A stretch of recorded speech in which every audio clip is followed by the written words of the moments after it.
What's up, guys? I hope you guys had an amazing day today. The rest of the week is going to be very, very important. So let's just get straight into the video. Wednesday morning.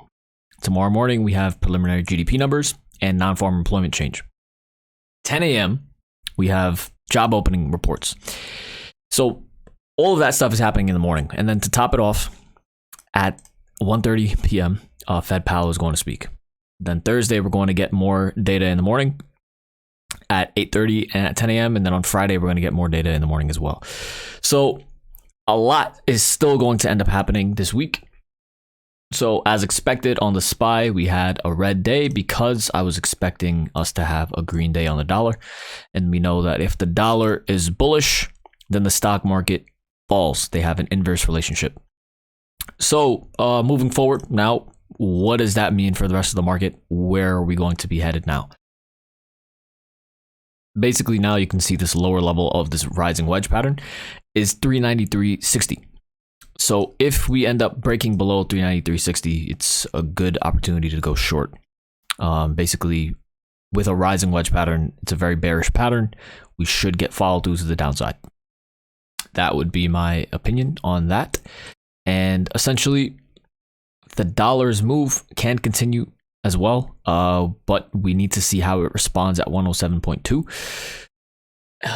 Once that happens, if we get a close above 107.25, 107.30, that's going to be very, very strong for the dollar, and that should basically be bottom in the dollar in the short term, and then a short-term top in the market overall.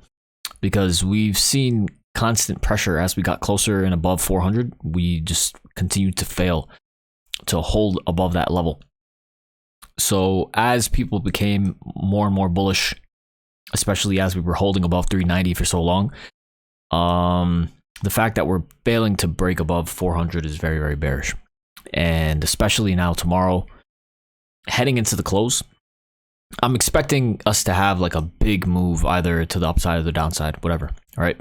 But very plainly, if we get a nice tidy close, maybe like even like a point or two away, not if we end up closing at like 391. If we end up closing at like 390, 391 tomorrow, aggressively going short is going to be a bit more difficult because basically we want to try to enter short as close to this 390, 393.60 level as possible. Otherwise, then we could easily just begin getting faked out.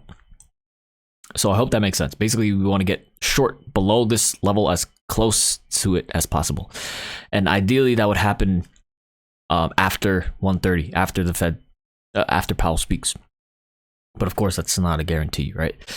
And the other thing I want to take a look at is the bonds are starting to show weakness. They're not holding above 126.30 as well as they should have, right? But again, you know, I was saying that this the 2 weeks that we had to the upside were not bullish, obviously. So the bonds fell, the dollar rose, and now basically the bonds can continue falling into 125 and see if 125 can hold. But really now it's all going to be based on what tomorrow holds for the market. This is clearly a bearish pattern, right? But, you know, a lot can still happen depending on the news. The VIX obviously also bottomed out, bounced up, and now it's holding above 2150. So that is still a positive sign for the VIX, which is still negative for the stock market.